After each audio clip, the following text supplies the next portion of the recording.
2024 সালের 19শে নভেম্বর হাঁটু রিপ্লেসমেন্ট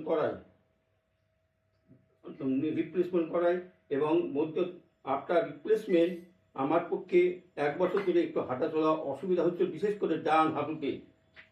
তারপরে আমি ডাক্তার সৌম্য চক্রবর্তীর কাছে যাই। উনি সাজেশান করলেন যে রিসার্জারি করতে, কারণ আমার ডান হাঁটুতে বিশাল অসুবিধা হচ্ছিল। ওনার কথা মতো আমি 19শে ডিসেম্বর ডান হাঁটুটা আবার ফ্রি রিসার্জারি করি। এখনো পর্যন্ত আজকে 12ই জানুয়ারি, এখনো পর্যন্ত আমি ভালোই আছি। আমি নিজের কাজ নিজেই করছি এবং হাঁটাচলা নিজেই উইদাউট সাপোর্টে আমি হাঁটাচলা করছি এবং সিঁড়ি দিয়ে ওঠানামা করছি। হ্যাঁ, এই